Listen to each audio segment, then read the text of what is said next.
Come on in the room. Come on in the room. Go ahead and like and share and tell a friend.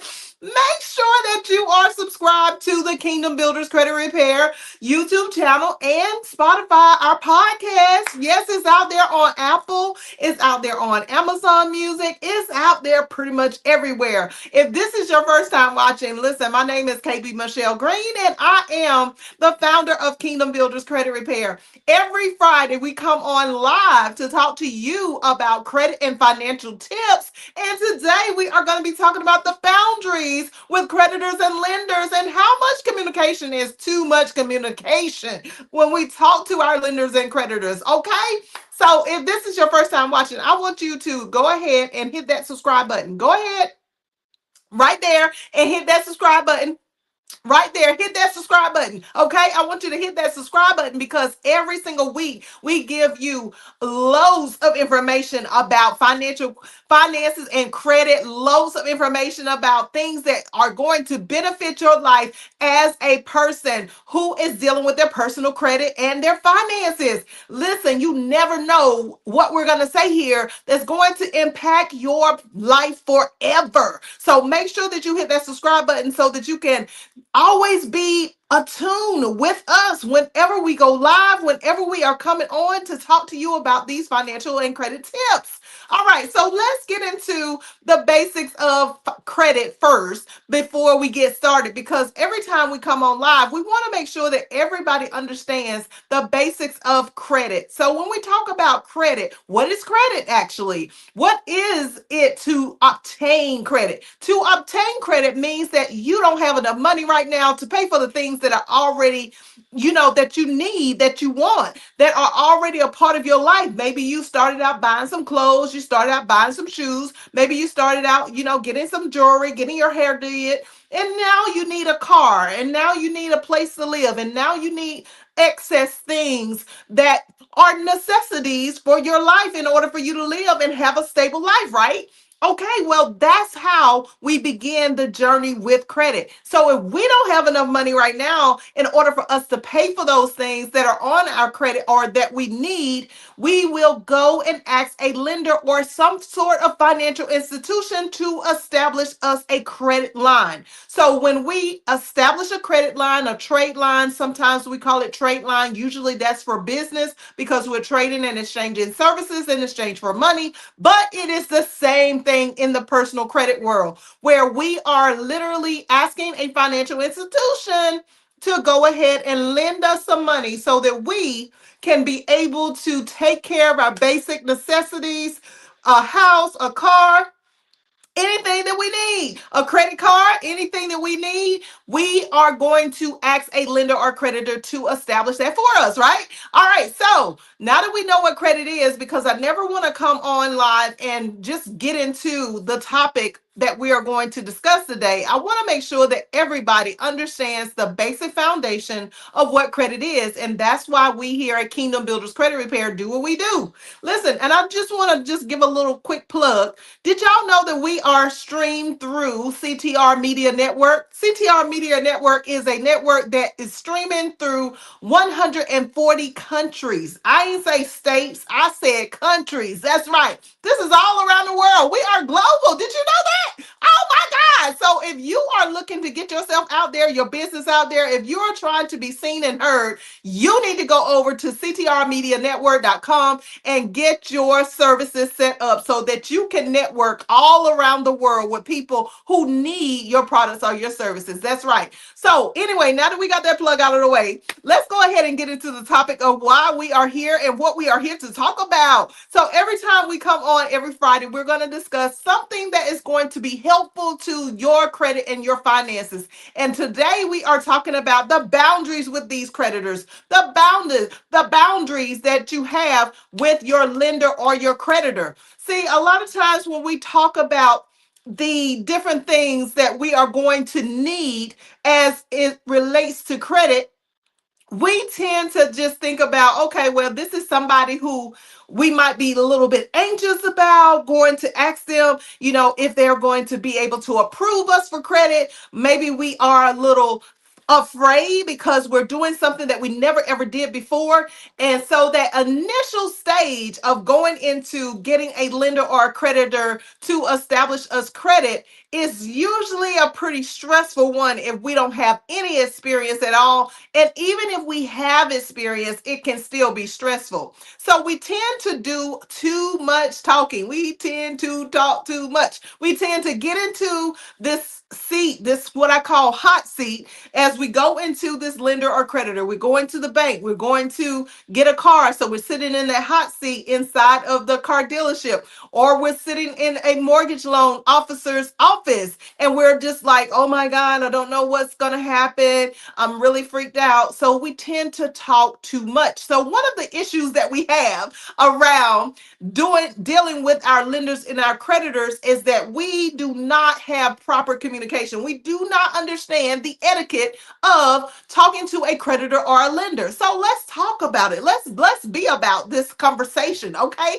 So when it comes to us as people who are going to obtain credit, I want you to first just take a woosah moment. Just calm down, decide that you are going to get rid of those nerves before you walk into that office to ask for credit. And let's just breathe and inhale and understand that the more information you have before you go into that office, before you go into that car dealership, before you go into that mortgage loan company's office, before you decide to apply for something online, and then someone has to call you back like you're trying to get a loan or you're trying to get a credit card or department store card, before you start communicating with anybody, I want you to first gather as much information as you possibly can for that creditor or lender. This means that you need to understand who the creditors are by looking up who they usually will finance for approval.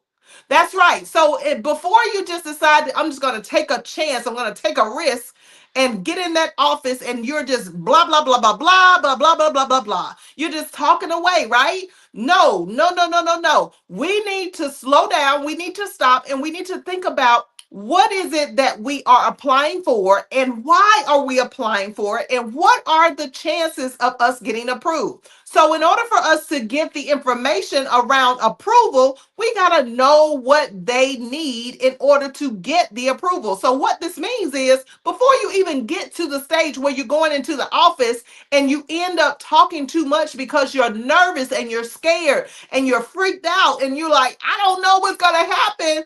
Let's go ahead and talk to the creditor or lender on the phone before we even get to the office. Let's find the person who is in charge of the department over the applications, over the particular item or service or product that we are looking to purchase, that we are looking to gain credit for, credibility for. Let's go ahead and talk to those people over the phone first and ask them some questions before we get into that hot seat and decide that we're just going to run our mouth too much. Okay, so that's the first thing we need to do. We need to gather data. That's right. Everybody in the whole world right now are collecting information. We are all collecting data. So you need to collect data about your creditor. When you choose a creditor or lender that you want to go to, you better be collecting some kind of data about the company. You need to know, who does the company run the credit checks through? Is it Equifax? Is it Experian? Is it TransUnion? Okay, so that's one conversation. Then we want to figure out, what are the chances of getting approved when you have a credit score that is below 600, in the range of 600, or is it a requirement for someone that has a high credit score that normally gets approved for that type of credit? So we need to have that conversation with the lender or creditor so that we can understand what our boundaries are before we even get into their facility, before we even step foot in the office and get in the hot seat. Okay, so that's number one. All right, number two, when we think about talking too much, after we obtain the credit and we have gotten approval, right, we get on the phone with our creditors and we tend to tell them everything about everything that's happened in our life.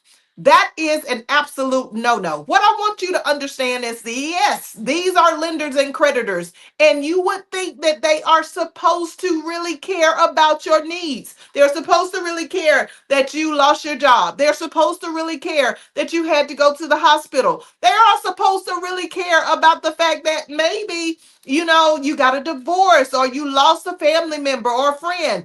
They are supposed to care about these things because they are the creditor that lent you this money. But there is a boundary that is supposed to be kept between a creditor and a lender. And that boundary is always take the emotion out of it. So, what am I talking about? I'm talking about the fact that we want to tell our lenders and creditors all of the reasons why we cannot come up with our money to pay them. We tried to come up with every excuse in the world to say that, hey, this situation happened and it may be the truth. It may absolutely be that this actually happened to you. However, what we want to understand about this is that when it relates to a lender creditor relationship with you personally, being that this is your credibility, this is your name, this is the name that you are creating for yourself for other lenders and creditors to trust you, to believe in what you tell them, to see the history or the record of how often do you pay them, how well do you pay them off. They are looking for a track record of history on your reputation. So when you are talking to a lender or creditor and you're telling them about all of these different things that have happened in your life, whether they are true or not,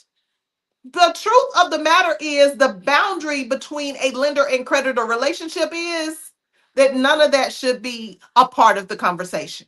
Not one single issue should be a part of the conversation as it relates to your creditor or lender. The only boundary or the only conversation that you should be having when you're communicating to a lender or creditor is when are you going to pay them?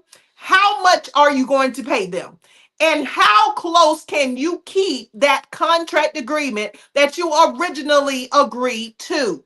That's right. When you start the contract agreement, you're giving your name the permission to say that forever until that contract is completed, that you are agreeing to whatever goes on in your personal life, whatever emotions that you're dealing with in the moment, that none of that is going to matter in relation to you being able to pay the creditor or lender back. Okay, so why are we discussing all of our personal stuff with our lenders and creditors? Why? Because we assume that this is not a boundary that we need to stop at. We need to be able to express to them so that they can feel sorry for us, so that they can understand that we're going through something right now, so that they can understand that we are dealing with mental stress and strain. Maybe we are down in our bodies, in our physical bodies, something happened and we had to have surgery or whatever. It does not matter to a lender or creditor.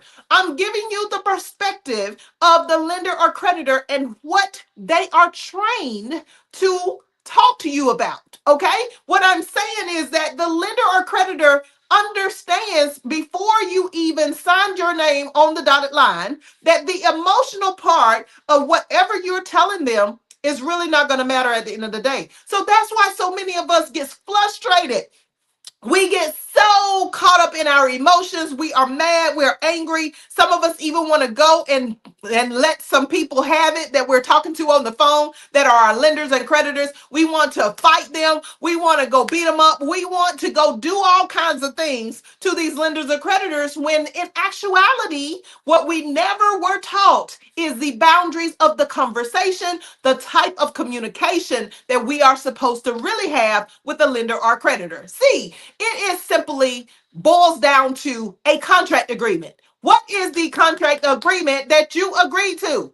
If you agreed to a contract agreement that you were going to pay somebody for the past for the next, I'm sorry, not the past, but for the next 10 to 20 to 30 years, then that is your contract agreement. And you are telling the lender or creditor that under any circumstance, it does not matter what happens in your life. It does not matter even that there is a close relationship that has been destroyed. It does not matter if you've lost a loved one. It does not matter. When you sign the dotted line, the creditor or lender's communication to you is simply to say that this is what you agreed to. And under all circumstances that could happen in your life, you still have a obligation to pay them back. That's right. Now I understand. Don't criticize the messenger, okay? I'm just a messenger to tell you how this whole thing works. But when it comes to the fact of, you understanding what type of communication you're really supposed to have with this lender or creditor, what you got to understand is it's just business. It's just simply business. And if you had a contract with somebody and they made a promise to you that they did not keep, then this is how the whole issue begins with us talking too much. So we get on the phone with the creditor, with the lender, and we start telling them about all of our business. We start telling them about our relationships. We start telling them about how somebody did us wrong. Those are personal relationship conversations. Those are personal relationship communications. We should not be having those kind of conversations on the phone with the creditor or lender. We should just be getting to the point. What is the point? The point is, are you going to pay them? When are you going to pay them? And how much are you going to pay them? That's it. That's it. So if we can begin to understand where to place the boundaries with our lenders or creditors, then normally we will have a better relationship, not just with lenders and creditors, but with our money. That's right. With our own money. That's right. When we decide and we're going to stop putting all of the emotions or misplacing conversations and communicating with people that are really not our friends, that are really not our family members, that are really not the people who really care about us. And they were never designed to care about us. They were never created to care about us. So if they are caring, that should be a plus for you. If you have talked to a lender or creditor and they cared enough to really follow through with what you told them was going on in your life, and they're trying to help you to make other arrangements to make your payments, then listen, you should probably go ahead and try to make things right with that lender or creditor, because that is not a part of the contract agreement. That is not a part of the communication between a lender and a creditor. Okay. And then another thing we do is we tend to talk too much when we get on the phone and we have been late or we have been behind in our bills or our debts.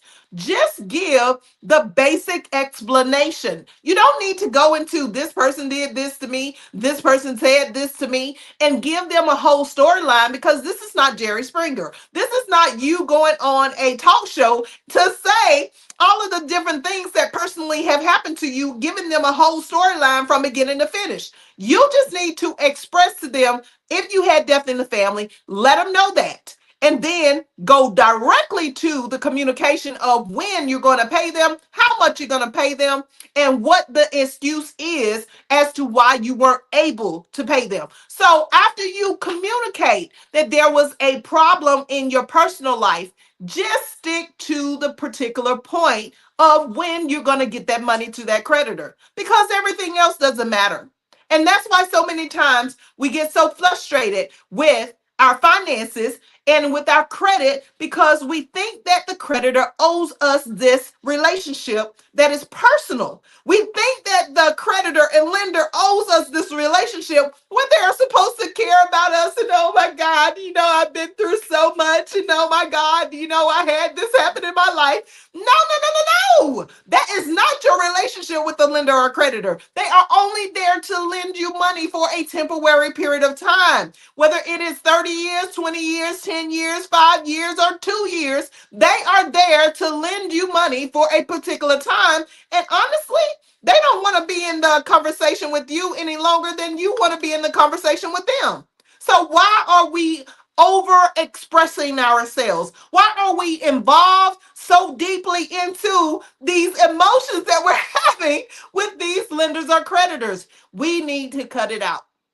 We got to stop it, y'all. We got to mature up. We got to grow up, okay, and understand that when we put our name to a signature or contract agreement, we sign a contract agreement with our name on it, that we have to fulfill the obligation. And under whatever circumstances that are going on in your life, if you need to go in therapy, if you need to go talk to a family member or friend, if you need to reconciliate a relationship of a marriage or some type of significant other type of relationship, do that personally. Don't do that with your lenders or creditors, because they don't really care and they're not supposed to care. I know we are all humans and we should unify. I know that we are all humans and we are supposed to look out for one another, right? But we live in a world that is really majority business aligned. And when I say business aligned, we're talking about people who are mostly doing business transactions instead of personal transactions. So I want you today to begin to think about all the relationships that you have had with every single lender or creditor. I want you to think about the relationship that you've had with every single lender or creditor, and how many times have you crossed the boundary of communication with that lender or creditor? How many times have you gone to them and repeatedly over and over again made promises that you knew you were not going to keep? How many times have you gone back and forth with a creditor or lender, getting mad, hanging up the phone, slamming the phone down, or whatever the case, getting to a point where you are enraged because of what exactly? Because you didn't understand how to communicate to a lender or creditor, because you thought that they were supposed to care. All right. I'm glad that we are having this conversation, because now we can go forward in 2026 and understand that, hey, we were never supposed to have a personal relationship with a lender or creditor. Hello. We were not supposed to give them too much information and talk too much. We were never designed to have that kind of relationship, because this is not a friendship, y'all. This is a business transaction. This is not a old buddy, old pal type of situation. This is just a business transaction. So when you call, when you get ready to apply for credit, if you already had credit and you're dealing with some challenges that have occurred in your life over time, then listen, go ahead and find the appropriate relationship to tell the people about what's going on. Let the family member know. Let the spouse or significant other know. Talk to your personal relationships that you have as a friend, a pal, an associate, or even a coworker. That's fine if that's what you want to do. But even in that relationship, understand that a coworker is just somebody that's doing the same thing that you're doing. They're trying to get paid. Okay? So it's not really their business either. Now, that's a whole different conversation for another day. But back to what we're saying, we got to find the appropriate relationships to talk to people about the right things. I know in my relationship over the years, I've had certain friendships and certain types of relationships where I talk to people about certain things. Every relationship that I have is not equipped for me to have that appropriate kind of relationship. I don't talk to everybody about my finances. I don't talk to everybody about my personal life. I don't talk to everybody about my kids. I don't talk to everybody about my education. I don't talk to everybody about everything. So you got to find the appropriate relationship, and then you can go in and talk to the people about, when it's an appropriate relationship, about what's really going on in your life. Okay? Appropriate relationships are appropriated based on what you are discussing. So if you are discussing finances, if you're discussing credit, if you are discussing with a creditor or lender about how you're going to pay your bill, then I want you to just stop for a moment and just take a break and think about, what does this person really need from me? This person needs to know when I'm going to pay this bill, and they need to know why I haven't paid the bill, and they need to know how much I'm going to pay on this bill.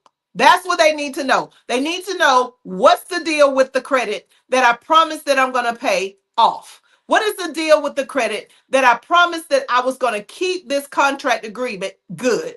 And my relationship with my name, my character. See, that is really the bottom line when it comes to a lender or creditor. Your reputation is everything. So, how you get on the phone and start talking to people, I want you to think about that next time. That person that's on the other line, they are only working for that particular lender or creditor. They are not the company. And they also cannot always make decisions that you think that they can make. Most of the time, they are the front line. Most companies are always going to put the people on the front line, which are the people who have the least amount of authority of being able to make changes on the phone. That's right. So while you're getting upset and bent out of shape and having a conversation, crossing a boundary with a creditor or lender, getting mad and hateful and cussing people out and doing all this stuff, listen, it's really for nothing, because your boundary with the relationship with your creditors should never have gotten that far in the first place. If you were upset about something, don't call the creditor, don't call the lender. Wait. Think about what it is that you need to communicate. Figure out a game plan of what you can do. If it's $25, if it's $50, if it's $100, let them know when you're going to be able to pay it, how much you're going to be able to pay, and what is the excuse as to a basic one sentence or even one or two words that could explain why you have not paid on time. Okay, can we go with that going forward? Can we set some new boundaries in this new year so that we can have a better relationship with our lenders and creditors? Because guess what, y'all? 9 times out of 10, we're going to need them lenders and creditors again. So why are we ruining our relationships with our money and with our finances and with our credit? That's the worst thing we could ever do. If you want to ruin a relationship, let it be a personal relationship, okay? Don't let it be the relationship with the lender or creditor, because the lender or creditor is somebody that you're going to need for the rest of your life as long as there is oxygen in your body, okay? As long as you are breathing, as long as you are alive, you are going to need a lender or creditor at some point in your life. And all throughout your life, you are going to need that lender or creditor. So let's not ruin those relationships by overstepping boundaries, by talking too much, by telling them things that they don't even care about in the first place. And yes, they are going to make it seem like they care, because the bottom line of what they want is their money.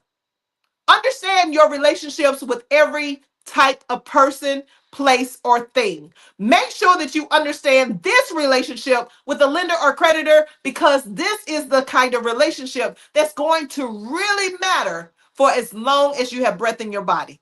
Okay, if you learned something from today's message, I want you to comment below. That's right. Go ahead and put it in the comments of what you learned about the boundaries of having a conversation, a communication with creditors and lenders. Tell me what it is that you learned today, and let's get into the KBCR program so that we can help you further get your credit scores up to 700 or higher. That's right. Let's go ahead and take this to the next level. Let's go ahead and get out there and let's get these houses and let's get these cars and let's maintain our credit scores at a high tier by having the right type of communication, by having the right boundaries that are set with our creditors and lenders. Thank you so much for joining us today. We are so excited. Woo! Go ahead to our website if you want to sign up. Give us a call. You see the information down below. Listen, we would love to help you with your credit and finances, and we will see you next week from 12:30 to 1. Take care now. Bye-bye.